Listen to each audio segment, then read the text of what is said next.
الحمد للہ رب العالمین والصلاة والسلام علی سید الانبیاء والمرسلین اما بعد فاعوذ باللہ من الشیطان الرجیم بسم اللہ الرحمن الرحیم۔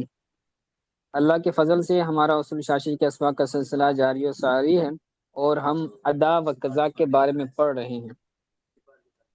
گزشتہ درس کے اندر ہم نے امام شافعی رحمہ کا قول سماعت کیا تھا اور ہمارا احناف کا جو موقف تھا وہ بھی بیان ہوا تھا، تو اس سے آگے پڑھتے ہیں، سماعت کریں۔ کہتے ہیں ولو غصب فضة فضربها دراہم، کسی بندے نے کسی سے چاندی غصب کی، فضربها دراہم، پھر ان چاندی کو درہم بنا دیا ان کو درہم بنا دیا۔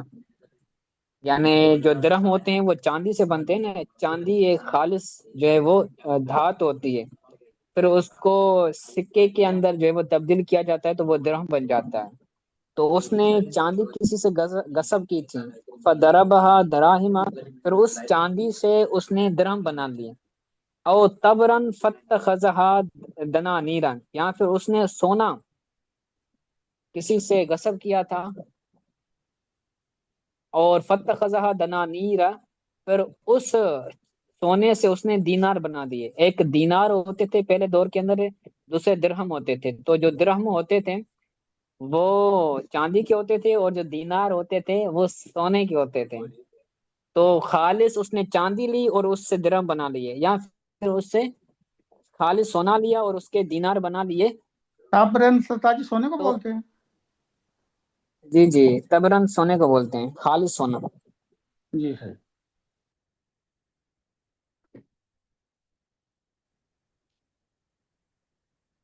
ٹھیک ہے، چاندی لی تھی، چاندی کے پھر درہم بنا لیے، یا پھر سونا لیا تھا خالص، اس سے دینار بنا لیے، غصب کیے تھے۔ او شاتن، یا پھر اس نے غصب کی تھی بکری، فذبحہا، اس کو ذبح کر دیا، تو لا ينقطع حق المالک فی ظاہر الروایہ،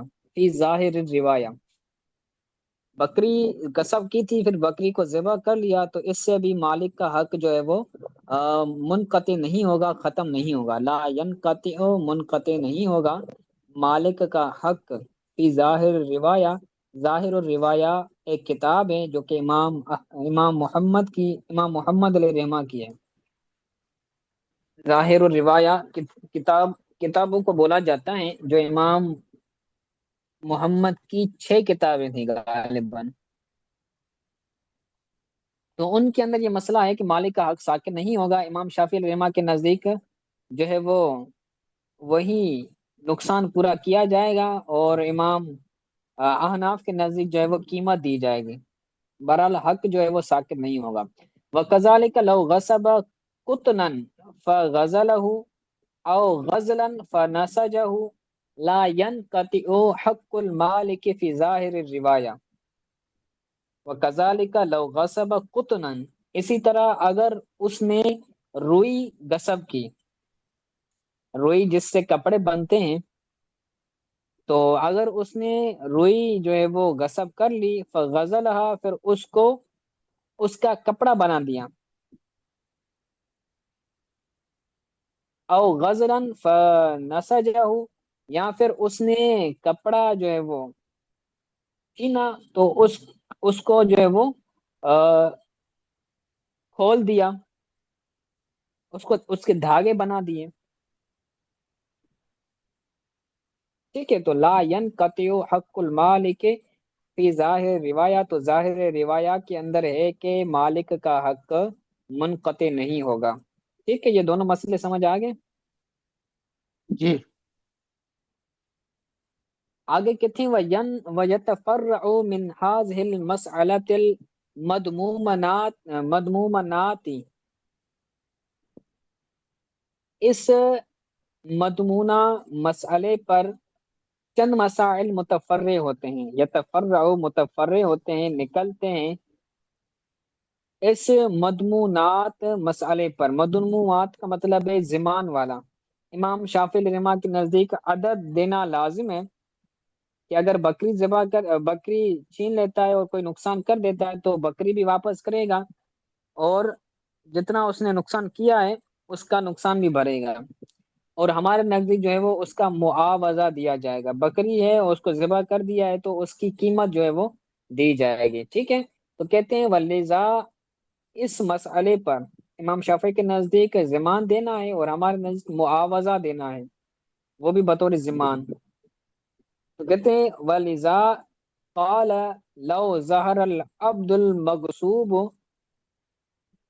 بعدما اخذ المالک ضمانہ من الغاصب، لو ظہر العبد المغصوب بعدما اخذہ المالک ضمانہ من الغاصب کان العبد ملکا للمالک، اگر مغصوبہ غلام ظاہر ہو جائے بعد اس کے کہ مالک نے غاصب سے ضمان لیا ہو۔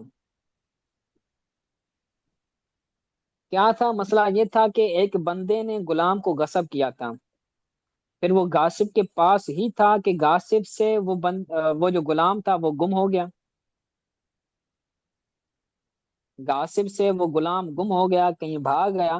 تو اب جو غاصب بندہ تھا اس سے مالک نے ذمہ لے لیا کہ بھائی تو نے میرا غلام غصب کر لیا ہے تو مجھے اس کے پیسے دو۔ تو غاصب نے کیا کیا، اس مالک کو پیسے دے دیے۔ اب بعد میں وہ جو غلام تھا وہ واپس لوٹ آیا، تو اب جو غلام ہوگا وہ غاصب کا نہیں ہوگا بلکہ وہ غلام مالک کا ہی ہوگا۔ مالک نے جو غاصب سے پیسے لیے تھے وہ مالک پیسے لوٹا کر دے گا غاصب کو۔ لو ظہر العبد المغصوب بعدما اخذہ المالک ضمانہ من الغاصب، اگر غلام جس کو غصب کیا گیا تھا وہ ظاہر ہوتا ہے اس کے بعد کہ جب مالک کا اس غلام کا غاصب سے ضمان لینے کے بعد وہ غلام ظاہر ہوتا ہے تو کان العبد ملکن للمالک، وہ جو غلام ہوگا وہ مالک کی ملکیت میں ہوگا، والواجب علی المالک رد ما اخذہ من قیمت العبد، اور اس مالک پر واجب ہوگا کہ وہ لوٹائے جو اس نے غلام کی قیمت لی ہے، جو ضمان لیا تھا قیمت اس غلام کی غاصب سے، تو اب وہ جو قیمت ہوگی وہ غاصب کو لوٹا دے گا کیونکہ اس کا غلام لوٹ آیا ہے۔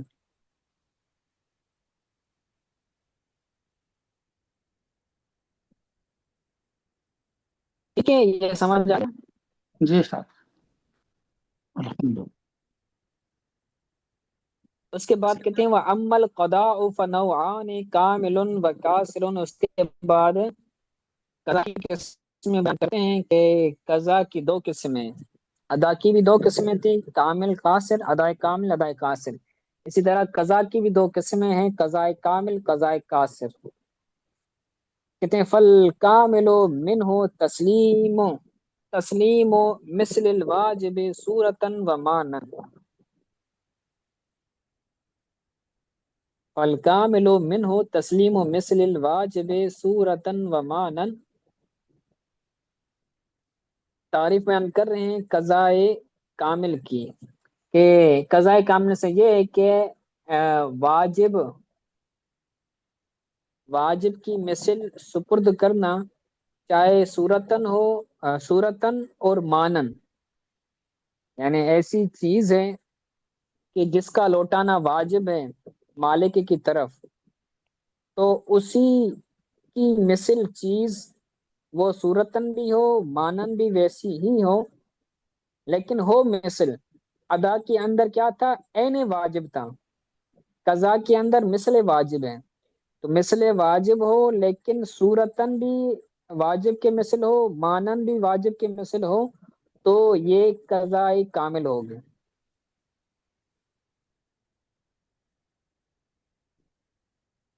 ٹھیک ہے، اس کی مثال دیتے ہیں کہ من غصب خفی ذی حنطۃ فاستحلکها زمین کفیز حنتتن ویکون المعدہ مثلا للاول صورتا و معنن. اس کی مثال یہ کہ جیسے کوئی بندہ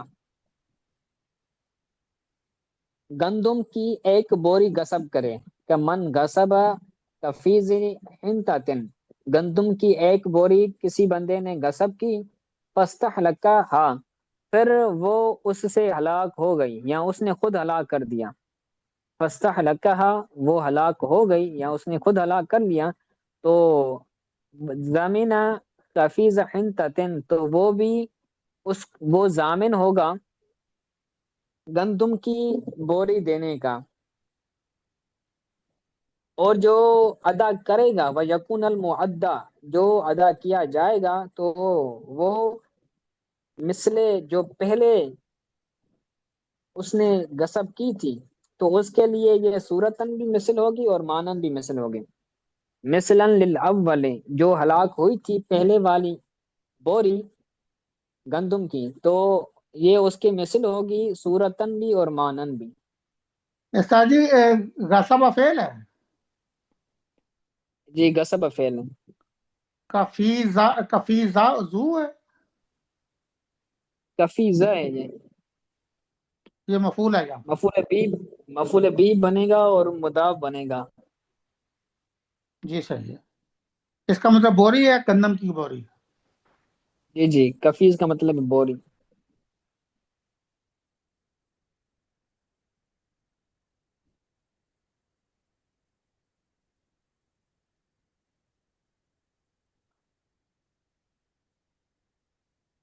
اس کے بعد کہتے ہیں کذالک الحکم فی جمیع المسلیات،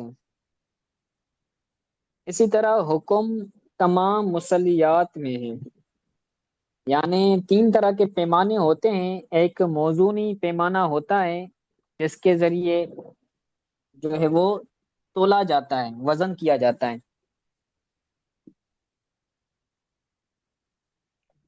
اور دوسرا ہوتا ہے عددی، یہ نیچے لکھا ہوا ہے آشا نمبر 3 کے اندر. یعنی مکینی چیزیں جو ہیں جیسے حنطت، شعیر وغیرہ. تو حنطت یعنی گندم ہے یا شعیر ہے تو یہ مکینی ہے، یعنی ان کا جو ہے وہ کیل کیا جاتا ہے، ان کو تولا جاتا ہے. ٹھیک ہے. تو ان کے اندر بھی یہی حکم ہوگا کہ اگر کوئی بندہ کوئی چیز غصب کرتا ہے تو کیا کرے گا، اس کی مثل دے گا، چاہے وہ صورتن اور مانن جو اس کی مثل ہو. تو یہ قضا کرائے گا لیکن قضا کامل ہوگی. اسی طرح موزونی جو چیزیں ہیں جو وزن کر کے بیچی خریدی جاتی ہیں، جیسے چاندی سونا ہے تو سونا اور چاندی اس کو تولا جاتا ہے کہ بھائی 1 تولہ، 2 تولہ، 1 کلو سونا، 2 کلو سونا. تو اس کے اندر کیا ہوتا ہے، وزن کر کے اس کو بیچا خریدا جاتا ہے. اسی طرح دوسری عددی، عدد متقارب، یعنی ملتی جلتی جو چیزیں ہیں، یا عددی بھی ہوں لیکن متقارب بھی ہو. ایک ہوتا ہے عددی غیر متقارب، جیسے جو ہے وہ انڈا ہے تو انڈا دوسرے انڈے کے سے ملتا جلتا ہے. ایک انڈا دوسرے جیسا بعین ہی نہیں ہوتا بلکہ ملتا جلتا ہے.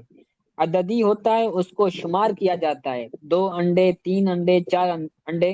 تو انڈوں کو تولا بھی نہیں جاتا، انڈوں کا وزن بھی نہیں کیا جاتا، بلکہ ان کو عدد سے شمار کیا جاتا ہے.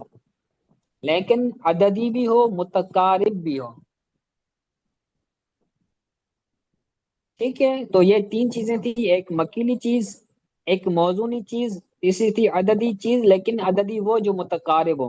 تو ان تینوں چیزوں کے اندر جو ہے وہ یہی حکم ہوگا کہ اگر کوئی بندہ ان چیزوں میں سے کوئی چیز غصب کرتا ہے تو اسی کی مثل وہ بندہ دے گا، لیکن وہ چیز ایسی ہوگی جو ہے وہ قضا ہوگی لیکن قضا کامل ہوگی، جو صورتن اور مانن اس کی مثل ہوگی. تو یہ حکم ان تینوں کے اندر لگے گا. جی سمجھ آ گیا. جی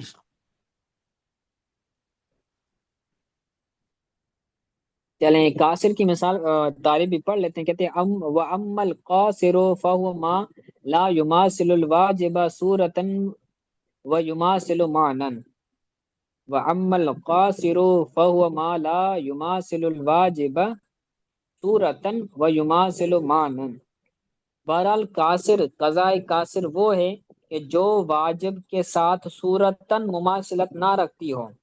لا یماثل الواجب، جو مماثلت نہ رکھتی ہو واجب کے ساتھ صورت کے طور پر، صورتاً وہ مماثلت نہ رکھتی ہو. وہ یماثل مانن، لیکن مانن وہ مماثلت رکھتی ہو، تو وہ قضائے جو ہے وہ قضائے قاصر کہلائے گی. مانن تو مماثلت ہے لیکن صورتاً نہیں ہے، تو اس کو قضائے قاصر کہیں گے. جیسے کمن غصب شاتن فہلکت فدمن قیمتها، جیسے کوئی بندہ بکری کو غصب کرے. کمن غصب، جیسے کوئی بندہ بکری کو غصب کرے اور وہ بکری جو اس نے غصب کی تھی وہ ہلاک ہو جائے. فہلکت، وہ اس کی بکری ہلاک ہو گئی، مر گئی اس کے پاس. تو دمینہ قیمتها، دمینہ قیمتها، تو وہ ضمان دے گا اس بکری کی قیمت کا. ٹھیک ہے. کہتے ہیں والقیمت مثل الشاة من حیث المعنى، قیمت جو ہے وہ بکری کے مثل ہے. مثلا ایک بکری تھی 20,000 کی، پاکستانی 20,000 کی بکری تھی. تو وہ بکری کیا ہو گئی، اس نے غصب کی، غصب کرنے کے بعد، غصب کرنے کے بعد جو ہے وہ اس غاصب کے پاس ہی وہ بکری مر گئی. تو غاصب کے پاس مر گئی، تو اب بندہ کیا دے گا، اس بکری کی جو قیمت تھی 20,000، تو وہ ادا کرے گا. تو یہ جو قیمت ہے، کہتے ہیں والقیمت مثل الشاة من حیث الواجب، یہ جو قیمت ہے یہ بکری کے مثل ہے اس حیثیت، معنی کی حیثیت سے. من حیث المعنی، معنی کے اعتبار سے، معنی کی حیثیت سے وہ بکری کے مثل ہے. لا من حیث صورت، صورت کے اعتبار سے، صورت کے اعتبار سے وہ مثل نہیں ہے. کیونکہ صورت 20,000 کی کیا ہے، کرنسی والی ہے، اور بکری کی جو صورت ہے وہ علیحدہ ہے، پیسوں کی صورت علیحدہ ہے. تو صورت مختلف ہے، صورتاً وہ مماثلت نہیں ہے بلکہ معنوی طور پر مماثلت ہے. ٹھیک ہے. جی کہتے ہیں والاصل فی القضاء الکامل، اور قاعدہ اصولی یہ ہے کہ قضاء کامل کی طرف اس کو پھیرا جائے گا. اگر کوئی چیز پہلے تو ادا تھی نا، بندہ ادا کریں، اگر ادا نہیں کرتا تو پھر اس کو کہیں گے کہ بھائی تم ادا اب قضاء کامل کرو. تو ادا کے بعد جو حکم پھرے گا وہ قضاء کامل کی طرف پھرے گا. والاصل فی القضاء الکامل، اور قضاء کے اندر جو اصل ہے وہ کامل ہے. والاصل فی القضاء الکامل، یہ خبر بنے گا، اور قضاء میں جو اصل ہے وہ کامل ہے، یعنی حکم جو ہوگا ادا کے بعد قضاء کامل کی طرف پھرے گا.